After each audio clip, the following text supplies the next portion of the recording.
Well, welcome everybody to the final Monday evening contemporary issues. So this is our end of our spring semester. Bev is sad. She is dabbing at her eyes. And our we anticipate that we will be back in person on Sunday mornings come fall. I don't expect there to be a good reason for us not to be in person on Sunday mornings back at our 9 o'clock time. So my gratitude to those of you who have stuck with us all the way through this year for keeping this class alive. So thank you. Our gratitude to you, Nathan. Yeah. This has been an amazing season for me, learning so much about things I never even thought about learning. So thank you, big thank you, great thank you. Do we get a sticker? I need a sticker. A ribbon. One. Participation trophy. A completion trophy, right? Yeah. Mary's ready. Oh yeah, Mary's got a sticker. That a girl. That's right. You have to show your ID on the way into Methodist, yeah, so they can give you a sticker. I don't anymore, just the first time. But I have to turn my sticker back in. I snuck out Saturday with it still on. I didn't know. Oh yeah, and then they hunt you down. They had a long way to go. That's right. Yeah, if you cross a state line with the sticker on, then that's a federal crime. Oh. No. So yeah, 8 o'clock, the FBI is coming for Mary. That's what's going on. I gotcha. Well, this evening, I want to give us a little bit of check-in on climate change here in Iowa. So we have had other conversations here and there about climate change, and we have some climate change experts with us as well in Marilyn Johnson and Kent Myers. But we've talked about it primarily on kind of the global scale, which is where it's happening on a global scale. So this is not a localized phenomenon, but its effects are very localized. So we have also talked about, when we have checked in with our neighbors in San Isidro, we hear what climate change is doing to the local climate in El Salvador and changing the patterns of rainfall and really, contributing to really crisis level food shortages in El Salvador. So we see impacts in coastal areas, and here we sit in a lovely temperate area, far from the coasts. And so you could find yourself imagining that maybe climate change is a far away kind of issue, but we are also now seeing some early effects of climate change right here in the Midwest. So I'm going to begin by handing it over to WOI-TV meteorologist Brandon Lawrence, who is joining us live via time machine from April 22nd of this year. And he did a small feature on, no, really climate change is happening for Earth Day. So I'm going to hand this over to Brandon Lawrence, and then we will come back and talk about specifically what we are seeing here in Iowa.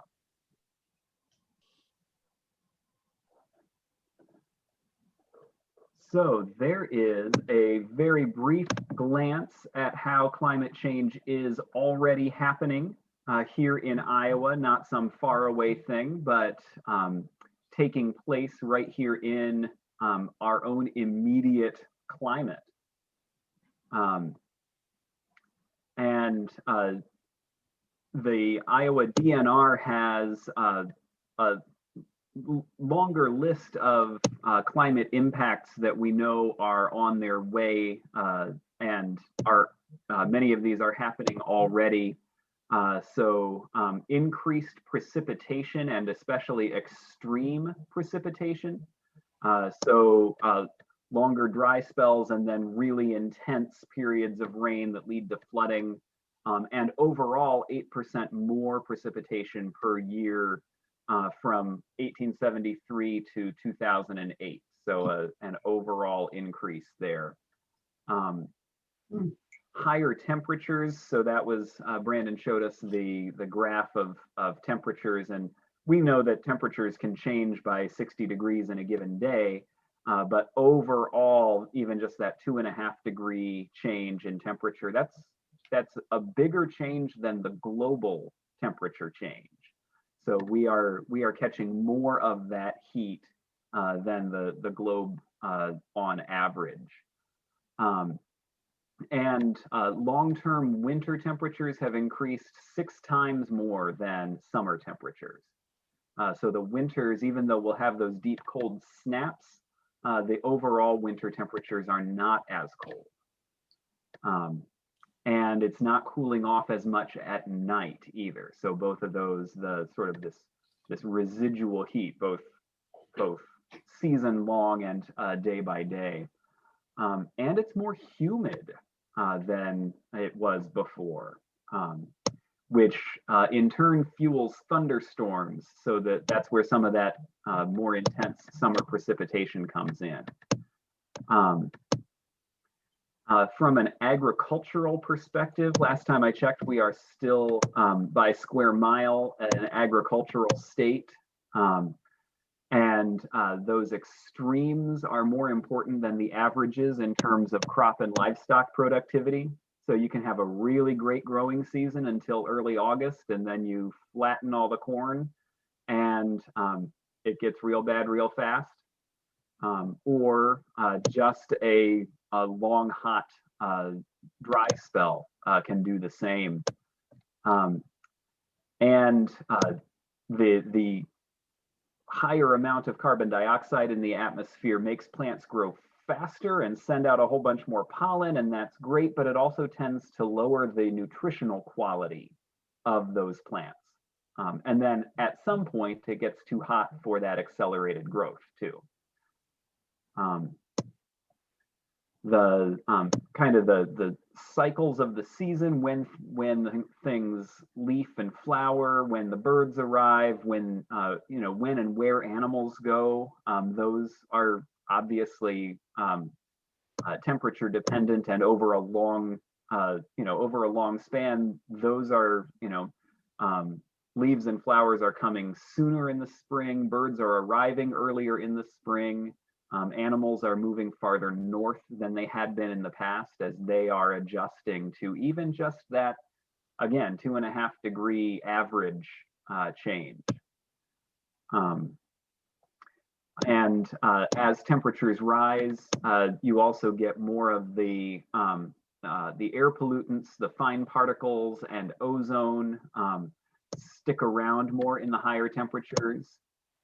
Infectious diseases transmitted by insects, you get more insects.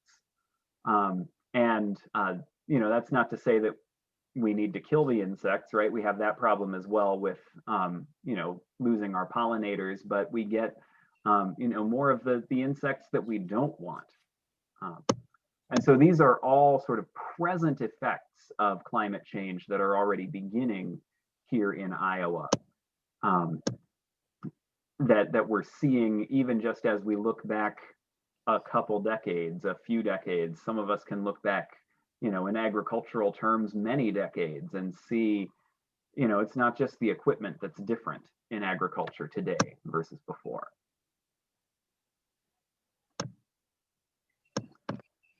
So there is your brief introduction to climate change as a present reality in Iowa. Let me speak to agriculture for just a minute, if I may. One reason we don't notice droughts and drownouts so much is that there has been tremendous progress in developing seeds that are resistant to those problems.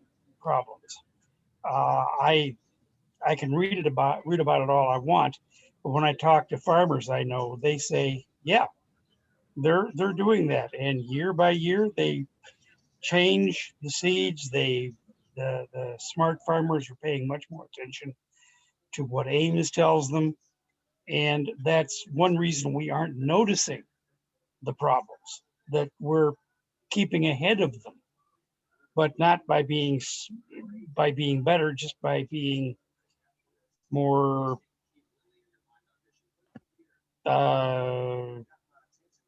vigilant.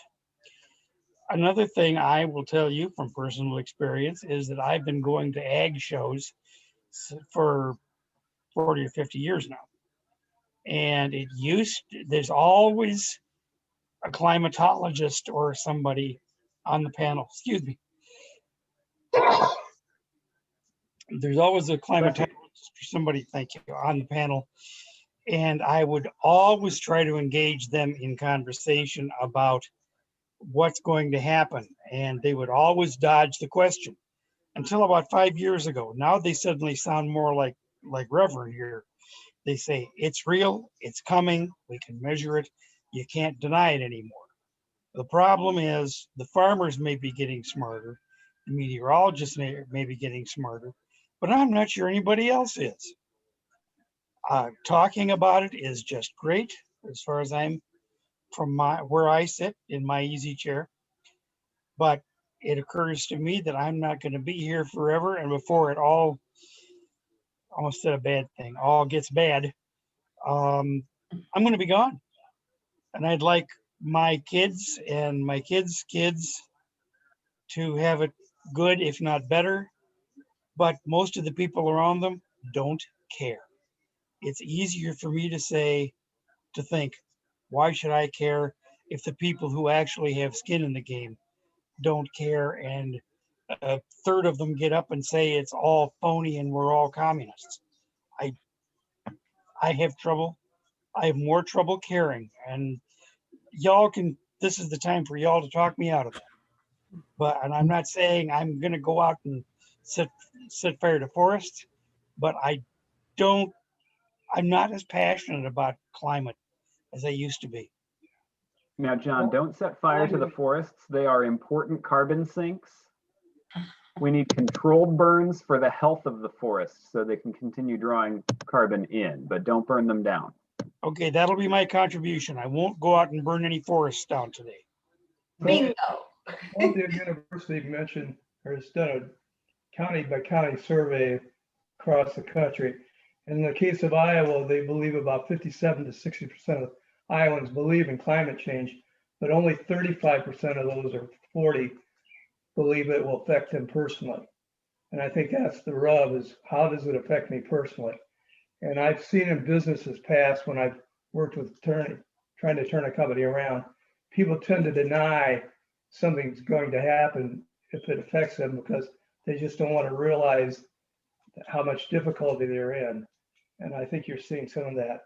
And you've already seen in 2019, we had the massive floods, and the University of Iowa, for example, has already talked about how what they call the Midwest Midwest hose effect generated a lot of that flooding. And what that is with the cold front from the north and all the moisture coming up from the Gulf, it's more dramatic now. And it's creating more greater situations for more rain. And it's more concentrated rain. We may not get any less rain, but it's going to be heavier when it does happen. Another effect you're seeing in Iowa is the Department of DOT is trying to design, when they redo a bridge, where it's stronger so it can take flooding better, easier, so it's not washed out as well. So you're seeing some of that. And in 2020, you did see a pretty bad drought in the western part of the state that affected agriculture. And they're predicting this year, once these rains stop for this month, we'll go back into a drought situation again. And again, back to the University of Columbia, they're projecting out over a longer period of time that the average I think we have about 33 days that average over 90 degrees in the summer. And they're expecting that to go up dramatically. And that will affect corn yields because once it hits that 90 to 100 degree temperature, it starts Right. repressing growth or stunning growth, I'll say it that way. And the corn will tend to be more starchier from what I read. These are the things that you're starting to see right now. The derecho last year, they're starting to realize they have to plant shorter, smaller crops. So when a big wind comes along, the smaller corn did better than the taller corn. Just get into little things like that. So some of the things that Kent's describing are this shift from trying to prevent climate change from happening some decades in the future to managing the, absorbing kind of the building in resiliency to climate change as it is happening now, which is a fairly recent shift in some of these, some of this approach to climate change that we're seeing. We're not just gonna stop this thing from happening, but rather it's coming and it's here. And what are we gonna do to keep bridges standing and keep corn growing? And some of the technological advances in corn production, some of that has been for taller and taller and taller corn, right? You remember the old line about knee high by the 4th of July, and now it's knee high by like Memorial Day. And it's taller than John, which is not remarkable, but it's taller than on any of the rest of us as well.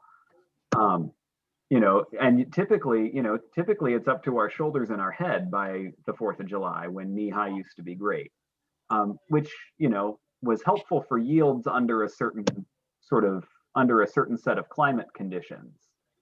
You could harvest it more efficiently with your combines and all there were a lot of pieces that was actually beneficial for, and now it's not so much anymore. And so how do we swing into continuing to grow food in a climate that's not as friendly to growing nutritious food, or keep our infrastructure standing when floods are bigger and more frequent? Beth? Well, I'm thinking about with as fast as the scientists came up with a vaccine for COVID, I'm thinking, okay, so if the corn doesn't need to be so tall due to derechos, we want it to be shorter, more compact perhaps. And they're probably doing something with the fertilizers or the ground when they do their recreational tilling in the spring.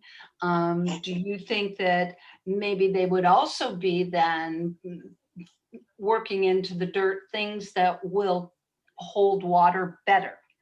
They make it now for plants, for house plants, that it'll keep a plant wet for a month if you need to. They could do that in the corn, but I like the idea of the shorter corn. But now we're talking, so can a John Deere adjust to that, or does that also affect the industry of what do you call it when you reap the crop, when you bring the crop in? Are they going to be able to mow down shorter corn? Is it going to do the same? Now, so I guess so. That's already in production. Oh, it is? Yeah, they've already compared during the derecho. They found crops or fields that had shorter corn did better than fields that had taller corn. Oh yeah, that's what raised my question. Have they adapted the John Deeres and the yellow ones and the red ones, whatever they are? So I'll say yes. Okay. You should all be happy to know that that SUI, so I see I'm dating myself, Iowa State. Oh.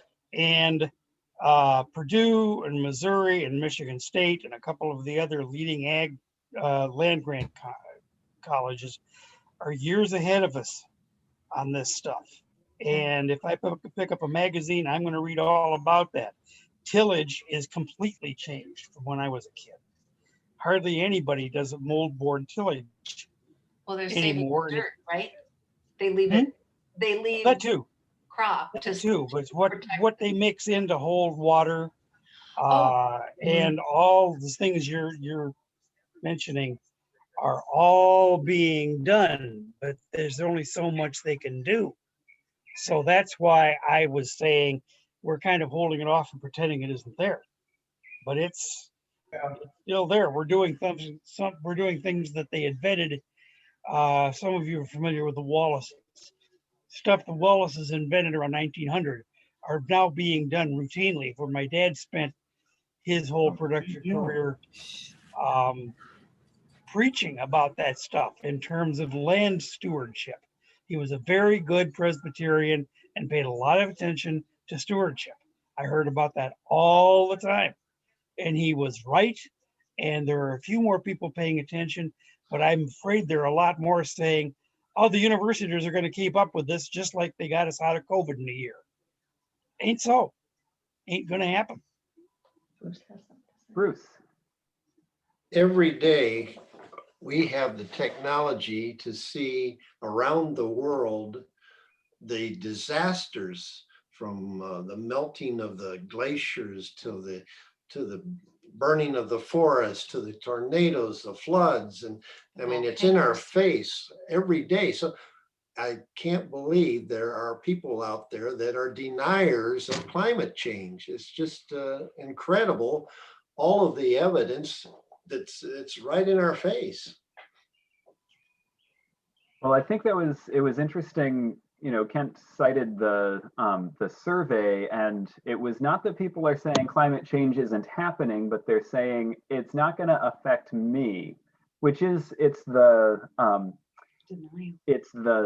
backside of having managed things fairly well so far. You know, whether we were directly managing, okay, we're gonna, you know, climate change is happening and we have this particular effect, and so we need to be able to increase the water retention of the soil, or if we did that for some other reason, but it has also improved our climate resiliency. We can get ourselves convinced that yeah, this is not in fact going to affect us, and at the same time, these effects are already taking place. Yeah, so it's easy to convince ourselves that what we know is true is not. Russ. Yes, saying that it's not going to affect us is not really true.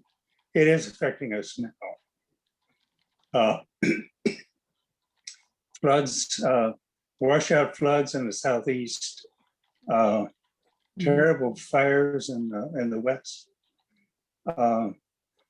droughts in Iowa, and it's going to get worse if we don't get something done about it.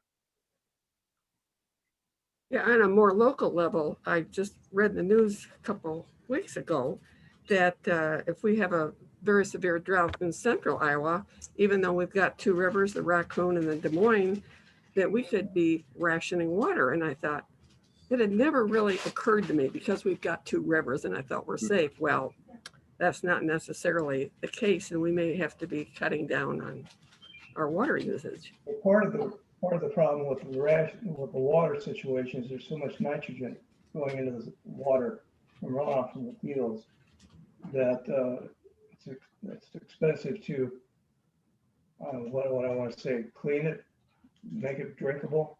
Purify it. And nitrogen is also a problem with global climate change because it's one of the leading causes to it. So you've got a compound issue going on there. You got a climate change issue, and then you got a pollution issue dealing with the streams and the rivers. So, and when you clean up one, you'll probably be cleaning up the other. Agriculture, there's a lot of people, for example, that profess to they should be using no-till farming so you don't have the erosion that happens with just plowing in general. The other part that plays into it was trying to set up buffers between the rivers, and that gets into trying to find ways to keep the nitrogen from running off. One of the things Iowa's got a problem with is they've been irrigating or tiling their fields since about 1890, and they continue to do that. So the water just runs off that much faster. So when the nitrogen's put on, about half the nitrogen doesn't even make it into the field. It just runs off with the first rain and because of the tiling. Corn cannot stand just wet, soggy fields. I found it an interesting note that Iowa was settled from south to north because all the wetter fields, the wetlands were in the northern part of the state. And because of that, it was the last to be settled. So it's an interesting thing. But going back to someone else's point, no-till, trying to find a way to utilize the nitrogen better. One thing I saw a demonstration on was Iowa State was working with a biofuel generator where they could take switchgrass and make a biofuel out. And they were building a prototype in Redfield, and they were building a second one in Spokane, Washington. And they actually thought that the one in Spokane would be profitable because it was using the fall down from when they clear cut a forest, there's a lot of waste they got to clean up. And they were taking that off the field and running it through this biofuel generator, making fuels. And they didn't think they'd be profitable in the Iowa one because they're still dealing with trying to compete with fossil fuels, which is a very cheap fuel source. But going back to my point, one of the things that farmers, I think, need to start thinking about is that they don't come to the table to start to deal with these issues, and as the problem gets worse, a lot of the response will be they'll be forced to do something, and rather than take a proactive approach to solving the problem, it's going to be forced on them. And that's what I hope the farmers would learn, that they need to be proactive in dealing with how they want to manage their farms going forward to deal with these issues, rather than someone from another state coming in. Look, we got a major problem, and if you don't want to do anything about it, we'll do it for you.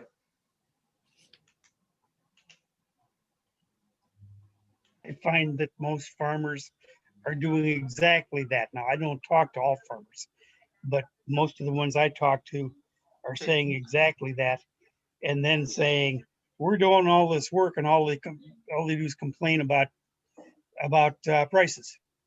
Now, that doesn't mean they're right, but I don't blame them for saying that. Well, I think, like, one of the things when I was talking about that tall grass or switchgrass, I think you'll see at some point in time, I think I even saw where Vilsack was talking about doing was start paying the farmers to sequester carbon, because some of this tall grass has got root systems that go down 10, 12, 15 feet. It helps retain the soil, plus and I think if they work it right, they could get paid for doing that, and then sequestering carbon. Put the carbon back in the. I'm done for now, guys. I'll wait till someone else says something. So what else should the farmers be doing? Well, I'm not a farmer, so I hate to say what they should be. I'm just telling you things I've read. Because if I try and tell a farmer how to do it, he's going to tell me what to do too. Did it have to do with flying? Tell you where to go. Yeah. Something about flying. Do you know, I was absolutely amazed. Before we left last week, you could walk across the Des Moines River. I mean, when you Raccoon River. When you would go over the bridge, it was so dry. There was this little trickle going through. And then it rained all week. Very much, Nathan, what you said, John, what you said, Kent, what you said, that there will be possibly the same amount of rain. It's going to be longer dry spells, and the deluges will come, or like they did this past week. I don't know that you call that a deluge, but it is a concentrated time of rain, rain, rain, rain. What I also noticed about last week was that the rain was concentrated in location Oh. in some ways that I found interesting. That and I'm not certain whether whether that's a climate change effect or not, but it's one of those sort of, my gut level feels like it's seeing it a little bit more, where you'll get sort of rain in one area but not in another area. Mhm. And over some fairly short distances. So Wednesday, for instance, when I was watching the radar so that we could figure out whether we can have a yard party. We got some sort of, we got wet at the yard party, but not very much. And it was very gentle and kind of through the whole time. Not very far west of the church building, it was raining pretty constantly the entire day. And so trying to just think about, we've got all this water now coming down through the Raccoon River watershed, that none of it landed here. Or some of it landed here, right? But not very much of it landed in West Des Moines. More of it landed in Van Meter. Not very far away, but still, it was a difference in terms of where the water landed here, and it's good for the watersheds and the rivers, but you can't grow corn with water that fell somewhere else. At least east of the Missouri, that's really hard to do. West of the Missouri, they irrigate a lot. That's a totally different approach to agriculture. But in an area where we don't irrigate, water that falls west of us doesn't do the crops a lot of good. It does our source of drinking water a lot of good, which is, we need that. Mm-hmm.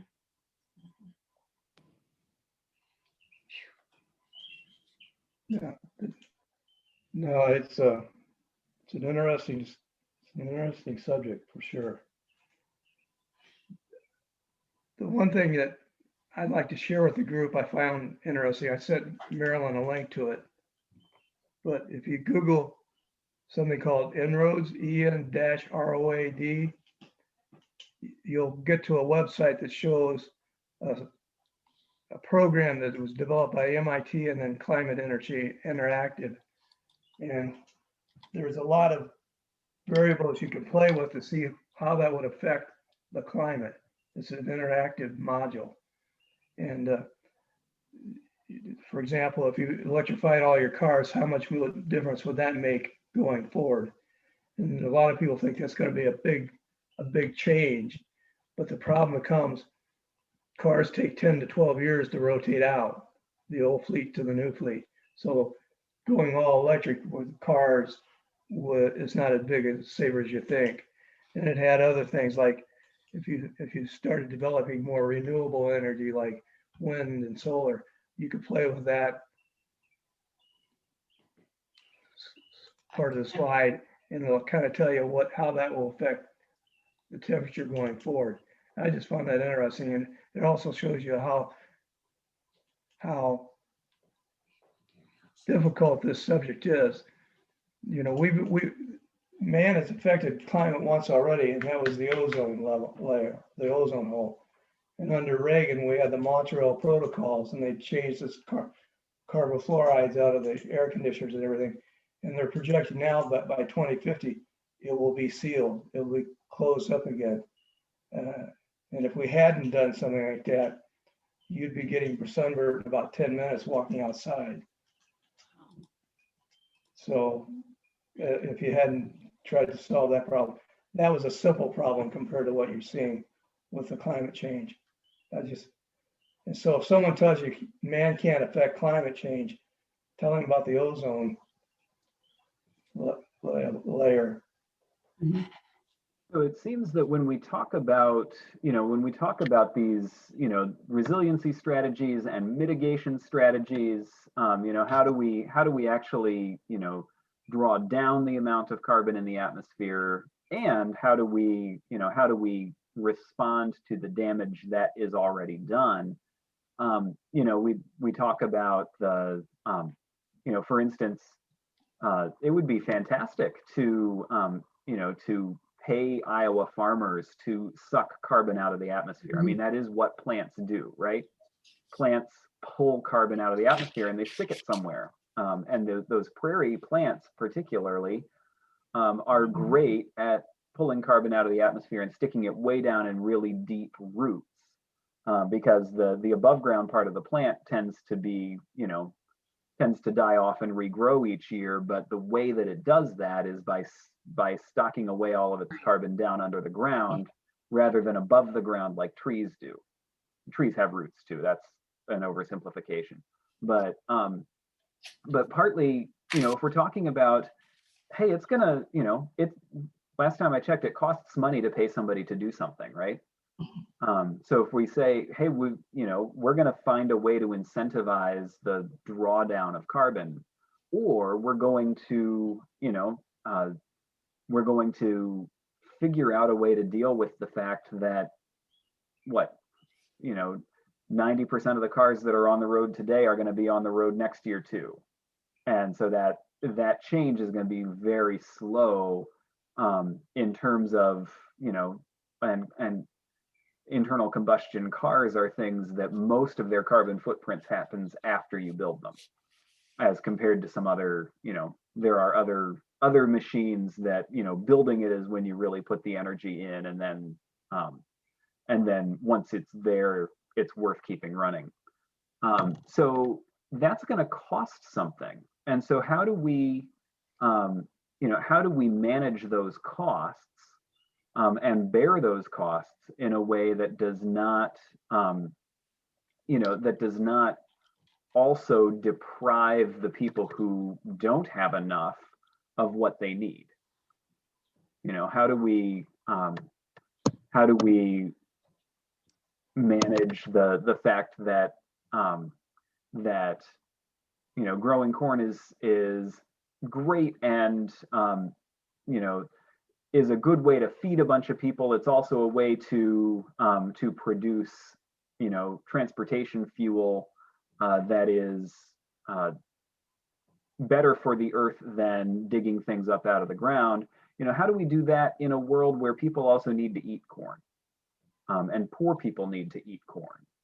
So how do we, these are really interrelated problems, and so the resiliency pieces have to be interrelated too. How do we, how do we do something that, biofuels will continue having sort of upward pressure on the price of corn when people around the world have difficulty affording corn at a certain price point?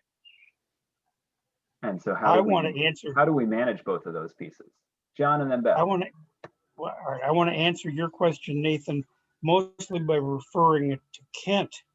Kent, you're involved with Interfaith Power and Light, right? I've been to some of the meetings. I'm actually with CCL, Citizens Climate Lobby, where I spend most of my time.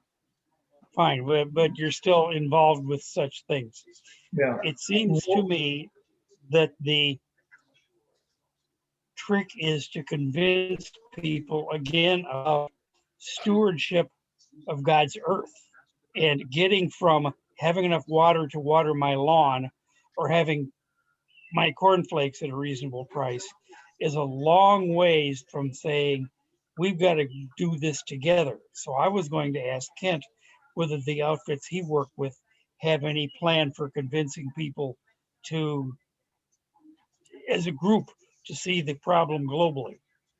Yeah, if you look at that inroads model I was just referring to earlier, the biggest thing that has an effect on changing things going forward is what they call the carbon pricing tax, and some people will sell you carbon pricing and trade. But basically, they were going to price that, what they call the negative effects of carbon, and price it into the product. So you start showing the true reflection on the price of fuel on the population. Like gas would no longer be as cheap. So they're proposing carbon tax, basically, or cap and trade. That's what I wanted to say earlier. That would, and that model I was telling you about, that has the biggest impact of any of the options you can play with. I think I saw somewhere now that they're arguing about in the committee, what do you do with the tax? Some people propose giving it a tax credit back to the poor, basically, to offset the additional costs that they would have to bear. Others are saying use that tax to pay for improved infrastructure dealing with the global climate change. And that's all being discussed right now. I don't know. I've watched this for a couple of years, and I don't know how close they are actually to passing something. I'm really kind of negative on that. But in answer to your question, the best impact on that would be some type of carbon tax, because this problem is so massive, you can't just isolate one piece or another piece.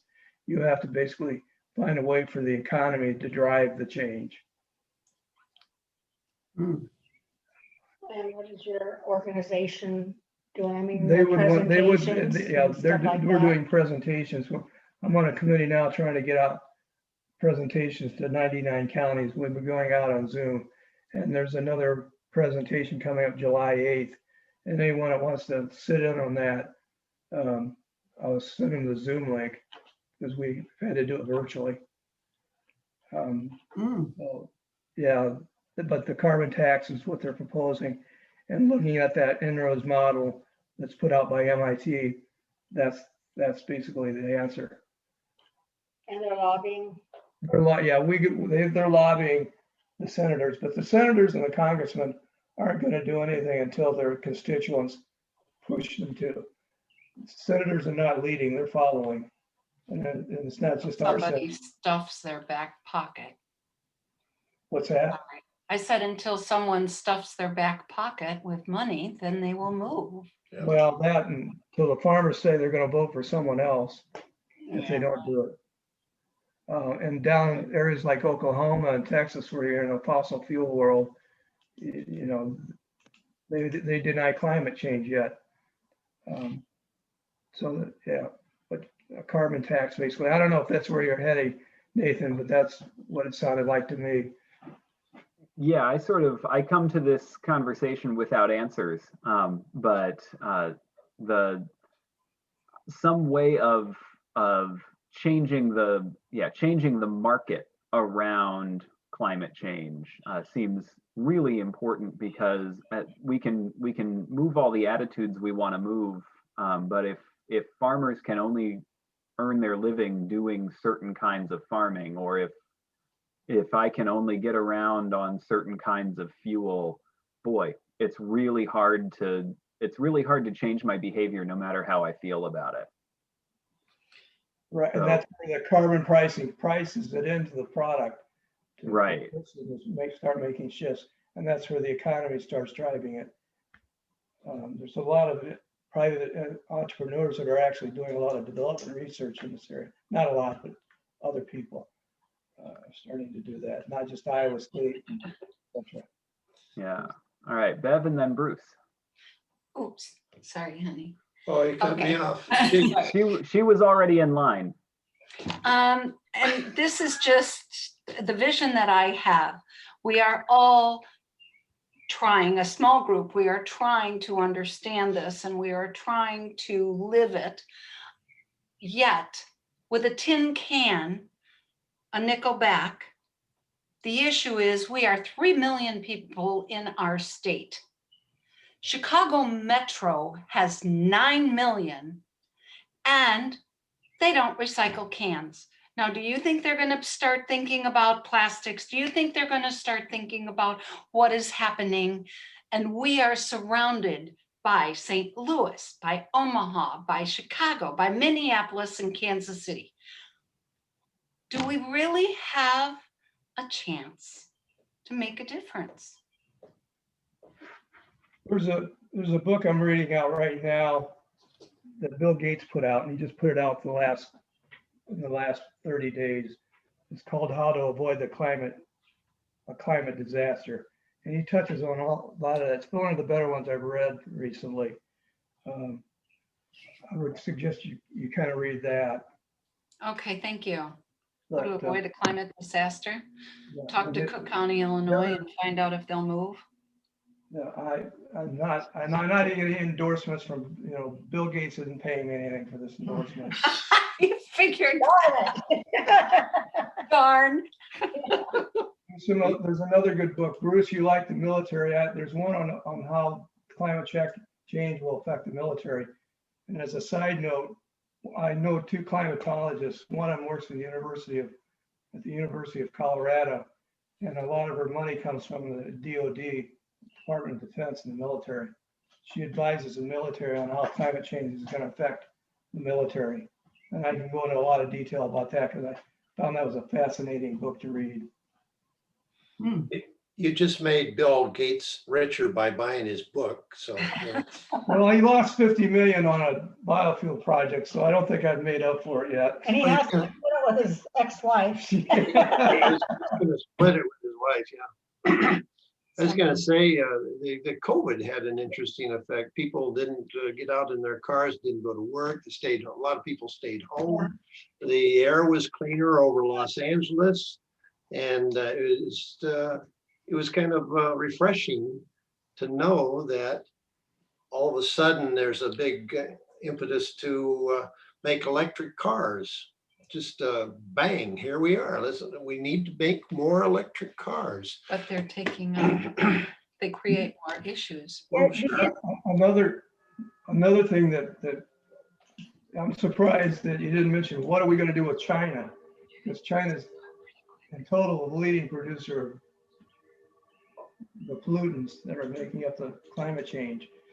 And my one answer, I would say, if you don't do anything, we'll all just go down the toilet together. But at least we got to try and lead and put pressure on them to do it. And they also have some incentive to do it. I've seen the pollution in Beijing, etc.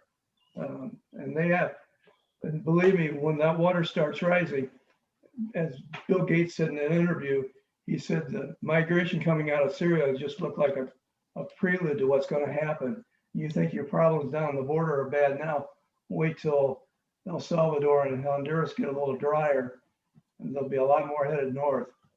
But I benefited quietly. They will try and find a salvation somewhere. I benefited from the COVID.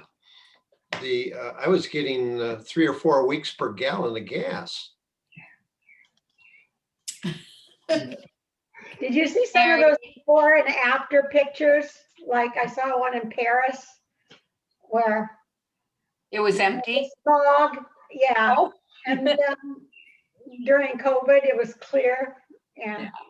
Yeah, and I think it was interesting that we ended up with this kind of natural experiment in a sort of a wholesale change of the lived economy, kind of the economy at a consumer level, where we stopped driving and we stopped flying and we stopped a lot of these places where we in our sort of immediate consumption decisions create immediate pollution, and we saw smog get better, and we saw overall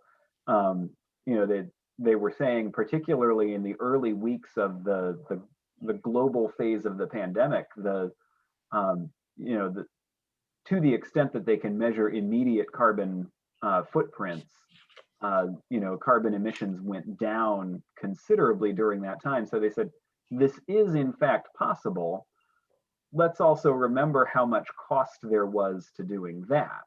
How much we lost in the process of that extended period of shutdown.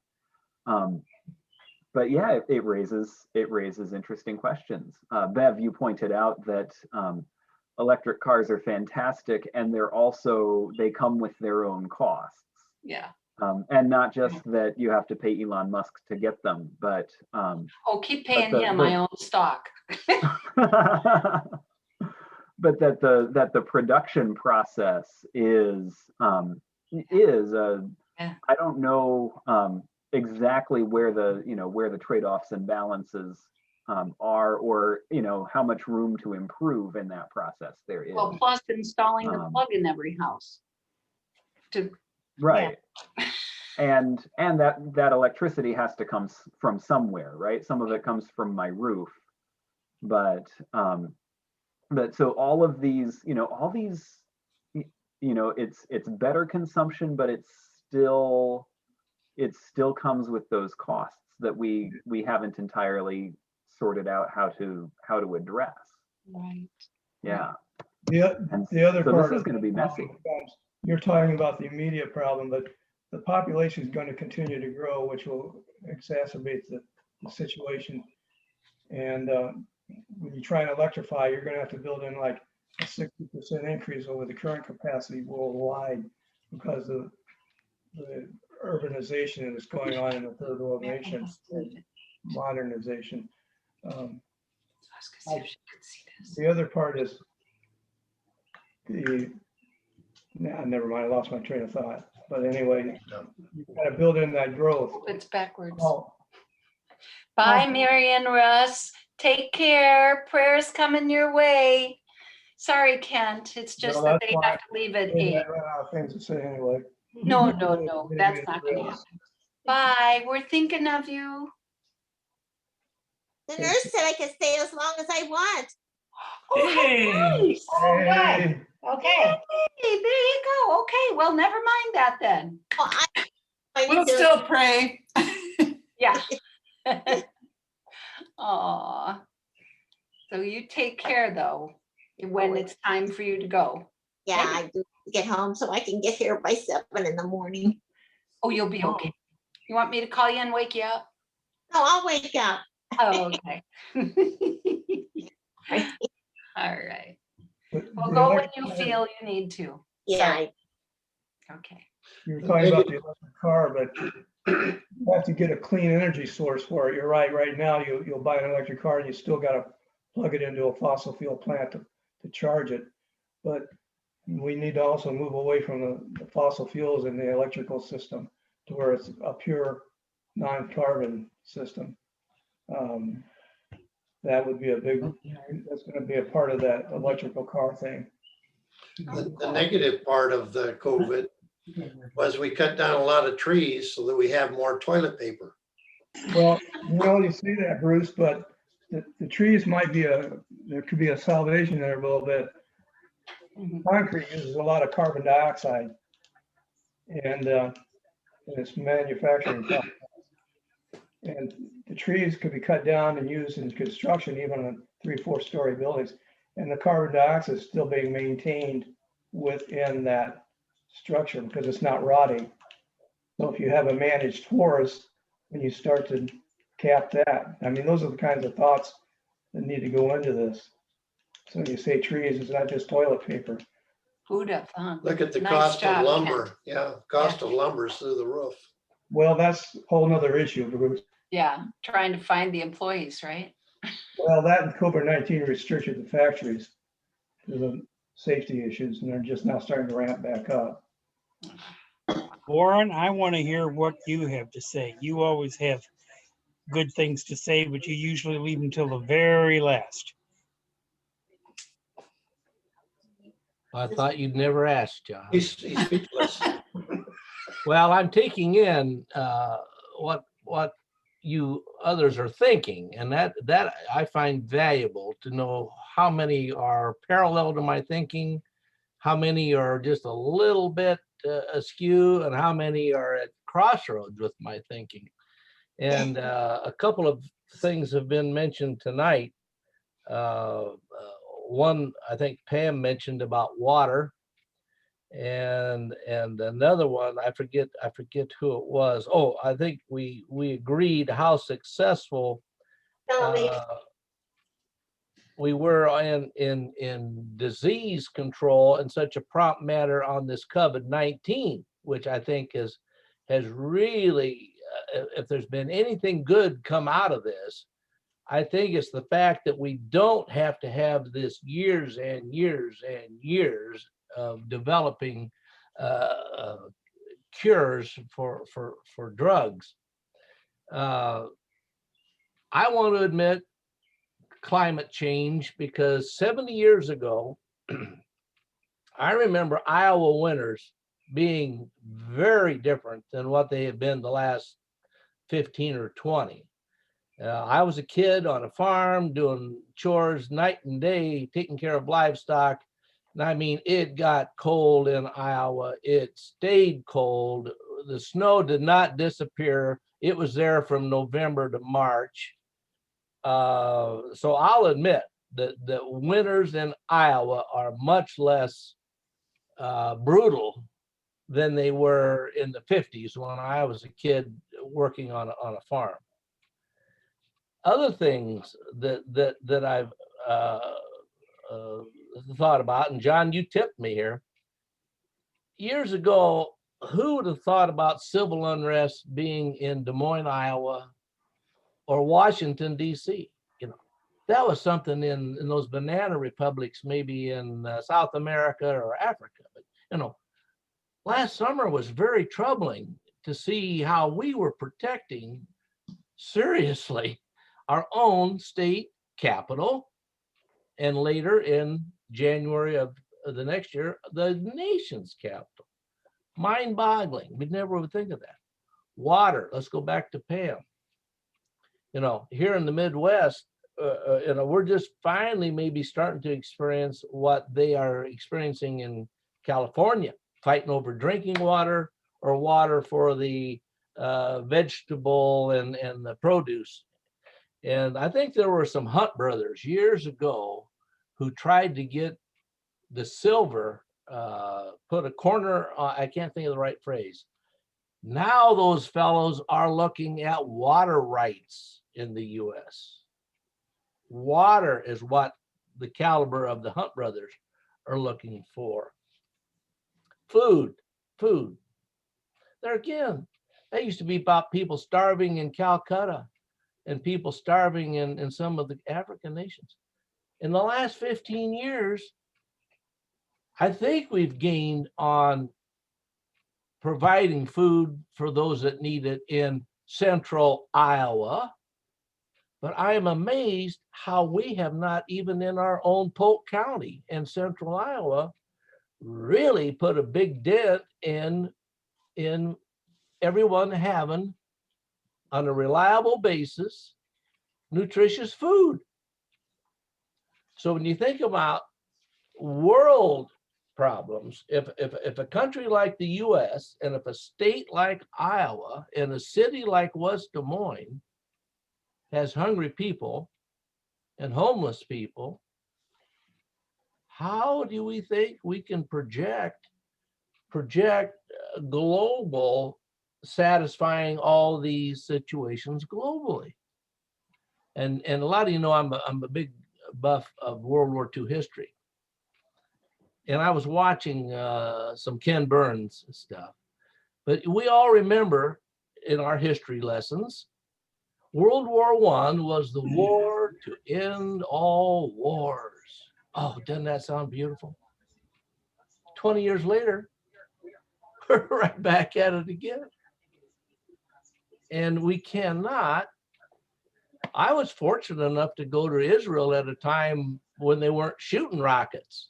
And I truly love that little country and wish you all could have visited in Israel, but the distances are very, very small.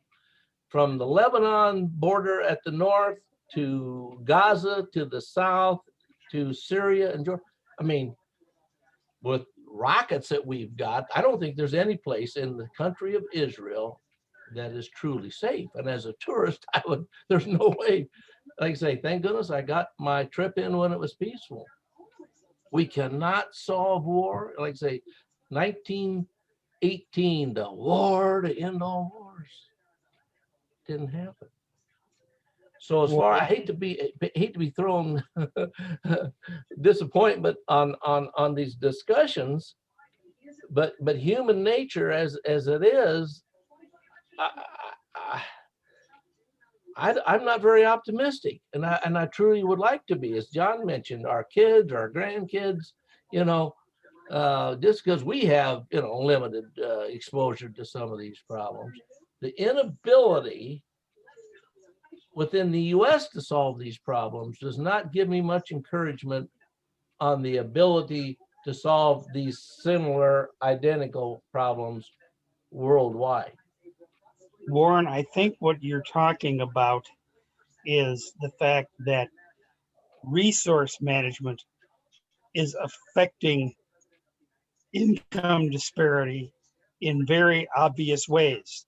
Those of us that have are continuing to get, and those of us who don't have, are losing out because of climate related factors.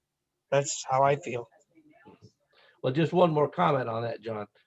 We all recognize, like if we go to El Salvador, you got this very wealthy group at the top and very poor majority and no middle class. And it's getting worse for the lower class and not for the upper class.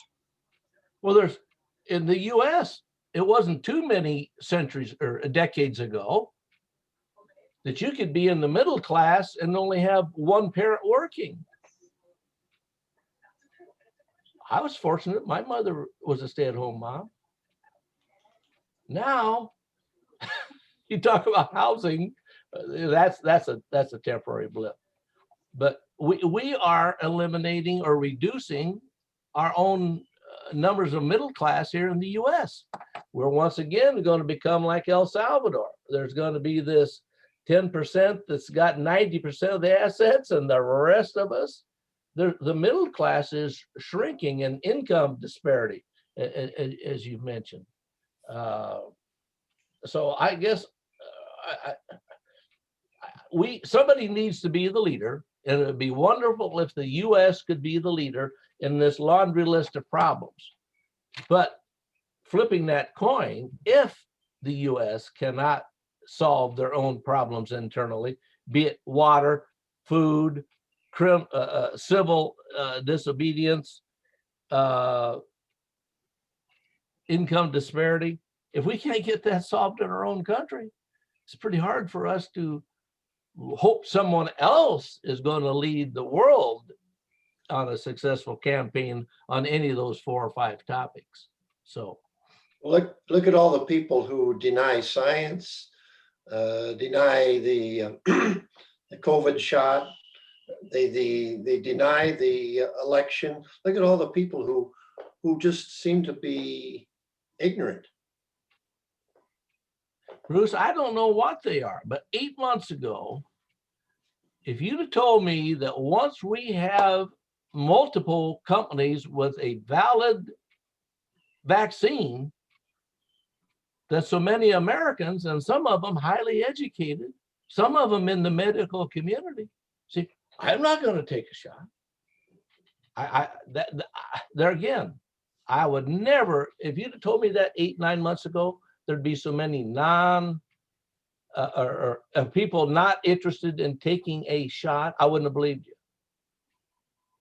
We were just waiting for these vaccines to come out, and they did it in record time, and finally we started to get, and then I don't know if we're going to get to our 70% herd immunity, because there may be close to 30% that may not take any shot, and I don't think you're going to be able to force anybody to take a shot.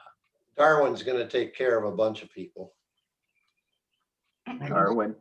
Well, Nathan, back to the climate change a little. I guess you need to be wrapping this up. Is that? We'll wrap up here pretty soon. Yeah. But yeah, I'm interested to see if you can bring us back to climate change. Yeah. Oh. Yeah, go for it. There has to be someone to take the lead, and I think as the situation gets worse, they'll be more receptive to change, to fighting the global climate change issues. And I think the United States needs to be a part of the leadership, just like they were during the ozone issues. And if we don't set the stage, and as voters, when you start to see Jody Ernst and Grassley, you might want to throw out that it is a real issue. And Grassley will believe it's an issue. he's afraid it's going to hurt the poor. And he doesn't want to deal with it from that standpoint. But I would say one of the things is get your economy working where it's not just a governmental issue. Let the pricing mechanism drive the change. And that goes back to the carbon pricing or cap and trade thing. I really believe you got to get the entire economy involved in it. So as a closing thing, I would say, think about pushing those two issues. One of those two. And I tend to favor the carbon tax because the cap and trade, I've been told, can be manipulated a little too much. I'm done for the evening. Did I bring it back? That's pretty good, yeah. And as I was, partly as I was hearing, kind of, there is sort of this whole complex of issues that are, the whether or not we should and how we can respond to them is so deeply partisan in our current kind of political landscape that there are pieces of, just as Warren was describing, kind of who would have imagined that we would be where we are with vaccines, kind of on both sides, and who would have imagined that 70 years ago, that now we would have winters like we currently have, where, we probably, again, the average temperature has only come up so much, right? But the, the warm days are real melty and the cold days are frigid, but, they're confined to a week and then we move on, right? And I think too, part of the challenge, that percentage that says, yes, climate change is real, but no, it's not going to affect us, is that some of these effects are kind of nice at this level, right? Like on some level, we don't miss those winters from 70 years ago, but we remember them, and we can, that fits right in with this understanding of how the climate is changing. And, having snow on the ground from November through the end of March is really not like, that's for people in Minnesota to deal with. We don't really want to deal with that in Iowa, right? And so the fact that we are effectively living a state south of where we grew up is, kind of nice a lot of the times. And we have air conditioning now, so that helps. So some of that is, that calls for us as, there is an us as voters portion of this to remember that even the things that are in the short run feeling better are also potentially problems. Some things that feel better are just better, right? But a lot of these effects that are long-term problems are actually kind of short-term kind of bonuses. Like we don't have those winters from 70 years ago anymore. But now we have the summers that we have, and it's not actually a great trade-off because now we're outsourcing, our climate control to Carrier rather than Mother Nature. So there are those pieces where I will let Kent be as specific as he wants to be on the things to talk to your legislators about, but particularly the legislators that you personally voted for and won, which are different legislators based on whichever box you are in the screen, right? But if you can say, hey, I voted for you and this is what you need to do, that I voted for you does make a difference, if you can say it honestly. So, and this is stuff that I expect to see addressed in some meaningful way. And, if we can agree on the problem, then we can start actually wrestling with the solutions. So is that going to be part of the contemporary issues class that you are kind of formulating for the fall? Well, we haven't sorted out exactly what's going to happen in the fall with contemporary issues. Yeah, it'll most likely return to its regular time. It's Sunday morning time, and I think we could probably stand to have a handful of sessions from Kent to give us some deeper dive through this material. Go, Kent, go. Yeah. And some of the, okay, you know, why is it that a tax would be better than cap and trade, or you know, whatever the case may be. But we'll have more other topics to talk about in the fall as well. Well, I was really excited on Earth Day there. Of course, Greta Thun gets a lot of press for her worldwide tours and her enthusiasm, continued enthusiasm for recognizing, admitting, if you use that word, and doing something about climate change.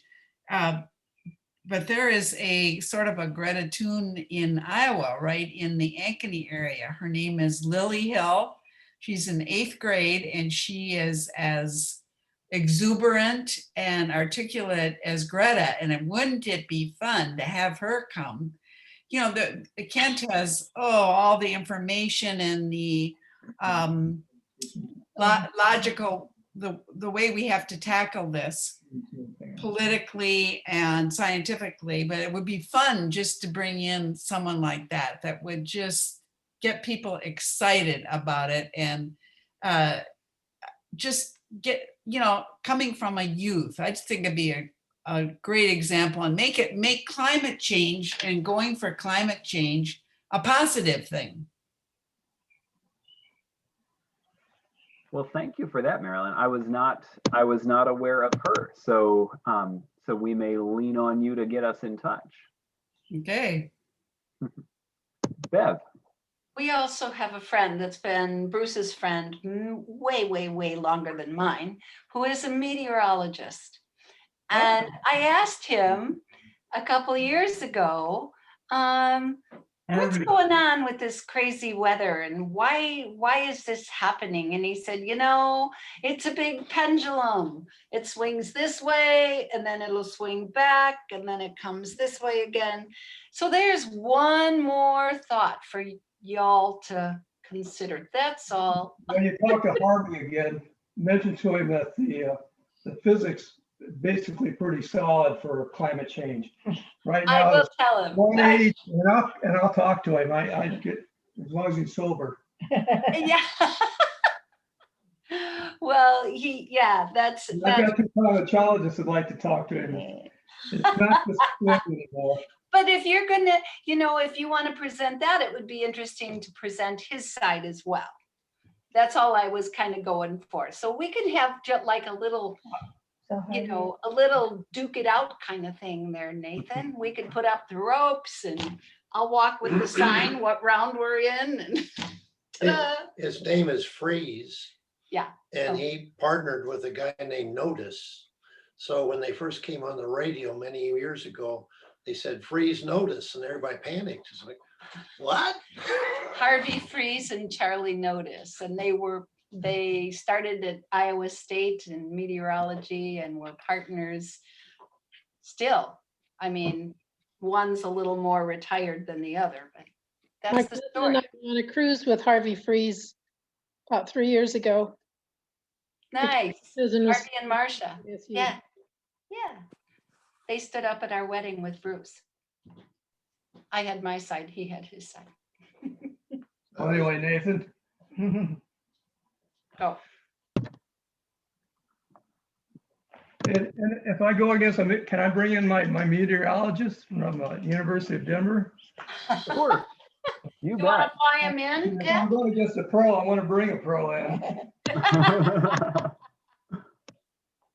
Yeah, so, and you know, addressing the fact that there are oscillations in the climate, and that we are way off track from what those oscillations would otherwise have predicted. I think both of those are important pieces here.